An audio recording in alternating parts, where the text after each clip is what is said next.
Halo teman-teman, ketemu lagi di channel BEduka.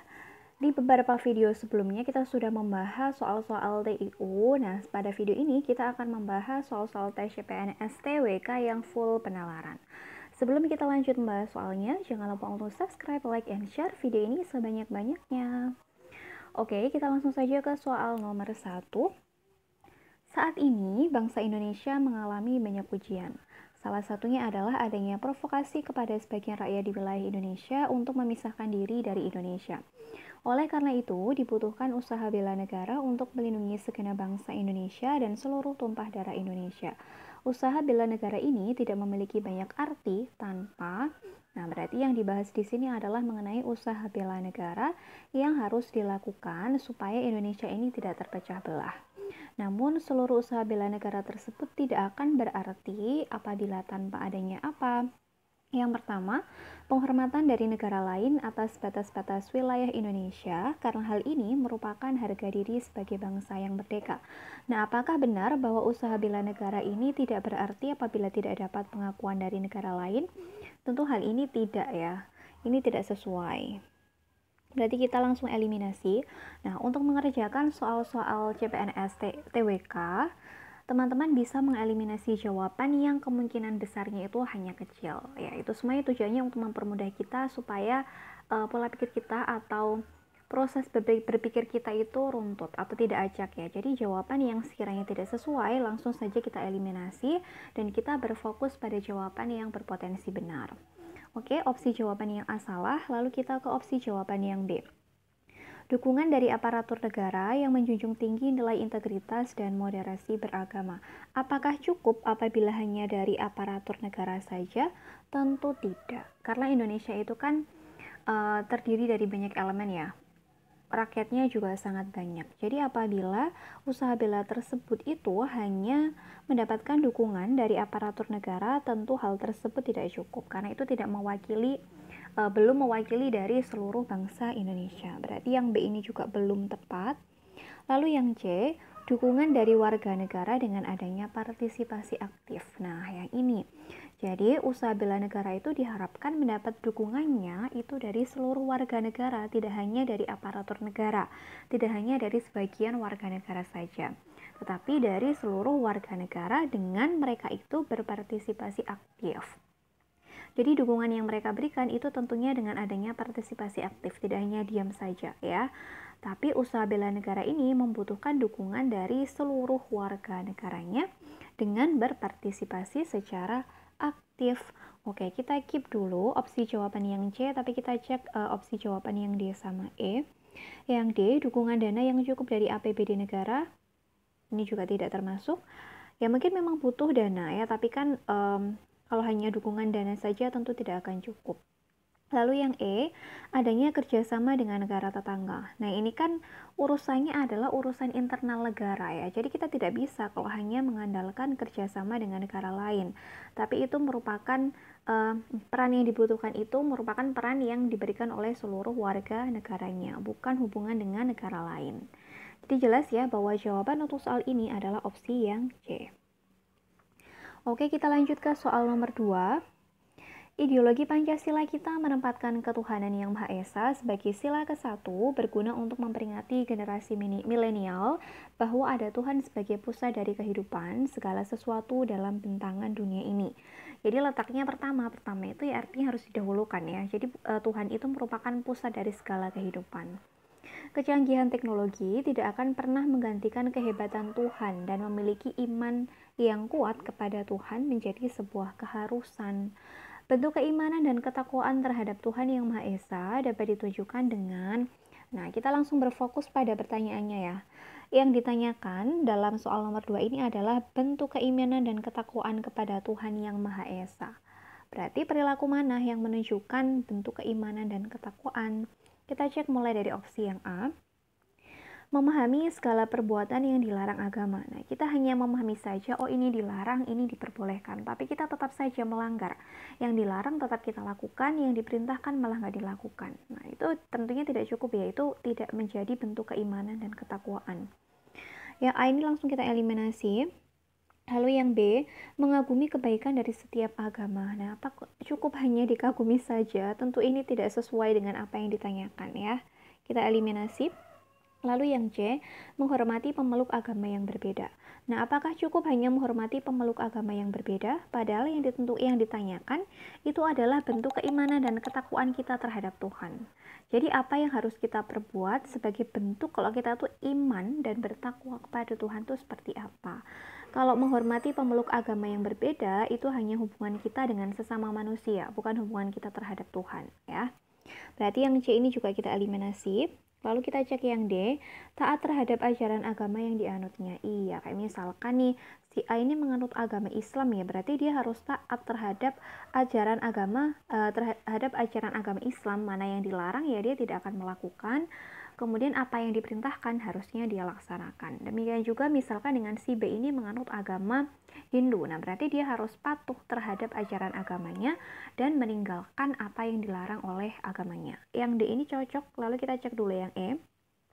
Memandang setiap permasalahan ditinjau dari segi ajaran agama. Nah, kita hanya memandangnya saja, maksudnya kita hanya berorientasi kepada Tuhan, namun itu belum cukup menunjukkan perbuatan bahwa kita itu beriman dan bertakwa. Yang paling mewakili itu adalah opsi jawaban yang D. Oke, kita lanjut ke soal nomor 3.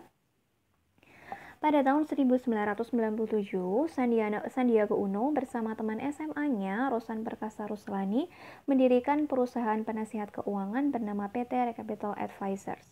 Salah satu mentor bisnisnya adalah William Suryajaya yang merupakan pendiri PT Astra International. Kemudian pada 1998, ia dan Edwin Suryajaya yang merupakan putra dari William mendirikan perusahaan investasi bernama PT Saratoga Investama Sedaya. Bidang usahanya meliputi pertambangan, telekomunikasi, dan produk kehutanan. Mekanisme kinerja perusahaan tersebut adalah menghimpun modal investor untuk mengakuisisi perusahaan-perusahaan yang mengalami masalah keuangan. Kinerja perusahaan yang krisis itu kemudian dibenahi dan dikembangkan. Setelah kembali sehat, aset perusahaan tersebut dijual kembali dengan nilai yang lebih tinggi. Dari cerita di atas, nilai integritas paling utama yang dapat diteladani yaitu A. Etos kerja dan kegigihan, B. Tanggung jawab, C. Kejujuran, D. Disiplin tinggi, E. Kreatif. Nah, kalau kita perhatikan, Pak Sandiaga Uno ini kan sudah mendirikan perusahaan sejak tahun 1997. Kemudian lanjut lagi di tahun 1998 dan seterusnya. Nah, di sini peran perusahaan tersebut itu apa? Mereka itu adalah mengakuisisi perusahaan-perusahaan yang hampir pilot yang mereka mengalami masalah keuangan, kemudian sama mereka dibenahi dan dikembangkan. Nah, setelah sehat barulah dijual kembali dengan harga yang lebih tinggi. Nah, dari sini kita bisa melihat etos kerja dan kegigihan yang ditunjukkan oleh Pak Sandiaga Uno. Kegigihan ini ditunjukkan mulai dari usahanya yang berlanjut dari tahun ke tahun hingga beliau itu memperoleh keberhasilan. Kemudian etos kerjanya ini ditunjukkan dengan sikap beliau di mana beliau itu mengembangkan atau membenahi perusahaan-perusahaan yang hampir mengalami kebangkrutan, kemudian setelah kembali sehat itu dijual kembali. Nah, di situ menunjukkan etos kerja yang tinggi. Artinya yang masih rusak itu dibenahi hingga sehat kembali. Itu menunjukkan etos kerja dari beliau. Dan untuk kegigihan tadi ya, yang usahanya itu dijalankan dari tahun ke tahun, itu terus berjalan mengalami perbaikan dan lain sebagainya. Jadi yang paling tepat, yang menggambarkan nilai integritas yang bisa diteladani dari beliau itu adalah etos kerja dan kegigihan. Oke, kita lanjut ke soal yang berikutnya. Tahun ini, band terkenal asal Inggris Coldplay akan mengadakan konser di Indonesia. Hal ini menuai reaksi dari banyak pihak. Banyak yang merasa senang karena ini pertama kalinya Coldplay akan konser di Indonesia sejak band ini terbentuk.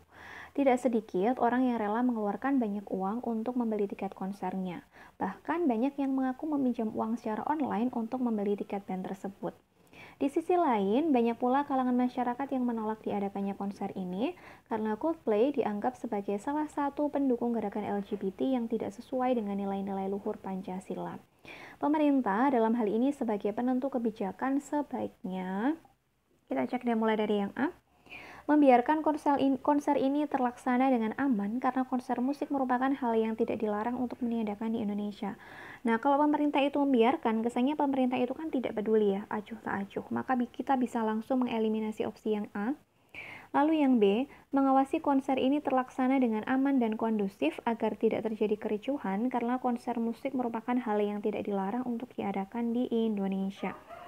Nah, kalau hanya ini mengawasi ini menurutku belum maksimal ya. Ini belum menunjukkan peran pemerintah sebagai penentu kebijakan.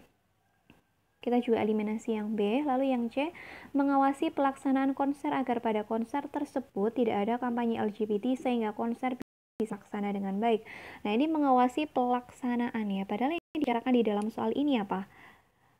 Baru akan dilaksanakan kan ya, belum dilaksanakan. Sedangkan yang di opsi C ini pemerintah sudah mengawasi pelaksanaannya. Nah, berarti kan belum tidak sesuai ya. Yang ada di dalam bacaan soal itu baru akan direncanakan ya, masih direncanakan akan dilaksanakan konser. Sedangkan pemerintah ini malah sudah membicarakan mengenai pengawasan pelaksanaannya. Berarti di sini juga tidak sesuai.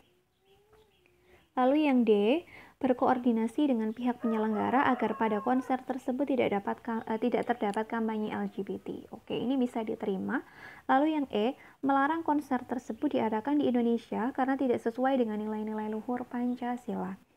Oke, tadi kalimat yang berhubungan sama ini itu adalah kalimat yang ini ya. Coldplay dianggap sebagai salah satu pendukung gerakan LGBT. Padahal di sini kalimatnya apa? Baru dianggap, berarti kan belum terbukti ya. Kalau pemerintah tiba-tiba langsung melarang konser tersebut diadakan di Indonesia karena tidak sesuai dengan nilai-nilai luhur Pancasila, padahal kan itu baru dugaan saja, belum terbukti gimana kebenarannya. Maka yang E ini juga kita eliminasi. Sehingga jawaban yang paling tepat itu yang mana? Yaitu yang D. Oke, kita lanjut ke soal yang terakhir atau soal nomor 5. Tahun ini dihebohkan dengan berita penganiayaan seorang anak SMA bernama David oleh anak pejabat bernama Mario Dendi. Mario berasal dari keluarga yang kaya dan berpengaruh. Orang tuanya adalah pejabat Ditjen Pajak Kemenkeu. Tidak hanya itu, Mario kerap memamerkan harta kekayaannya di media sosial. Penganiayaan yang dilakukan oleh Mario menyebabkan siswa SMA tersebut terbaring koma di rumah sakit. Kasus ini mencuat ke publik karena teman Mario mengunggah video penganiayaan tersebut ke media sosial. Pada video tersebut, Mario menganiaya David tanpa ampun. Ia mengatakan tidak takut apabila video tersebut disebarkan. Perilaku Mario tersebut tidak mencerminkan perilaku sesuai Pancasila sila yang keberapa. Oke, untuk bacaan soal ini, kita menjadi sedikit rancu antara sila yang kedua atau sila yang kelima. Kenapa demikian? Nah, kasus penganiayaan yang dilakukan oleh Mario ini kan jelas melanggar sila yang kedua ya, karena dia tuh menganiaya sesama manusia, berarti itu jelas melanggar sila yang kedua. Kemudian, kenapa kok rancu dengan sila yang kelima? Karena di sini juga diceritakan bahwa Mario itu, dia itu menerapkan hidup boros, bergaya hidup mewah ya.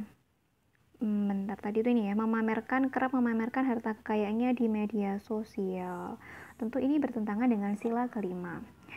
Tapi kita memang harus teliti bahwa soal ini sebenarnya lebih berfokus pada kasus penganiayaannya ya. Jadi tingkah laku Mario yang dia itu kerap memamerkan harta kekayaannya di media sosial itu hanya selingan bacaan saja, itu hanya pendukungnya saja.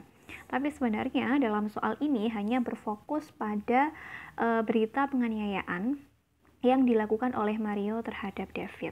Nah, karena memang di sini fokusnya terhadap penganiayaan, berarti yang dilakukan Mario ini jelas bertentangan dengan sila Pancasila, sila yang kedua.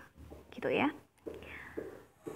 Oke, demikian tadi pembahasan soal-soal tes CPNS TWK yang full penalaran. Semoga teman-teman bisa memahami apa yang aku sampaikan.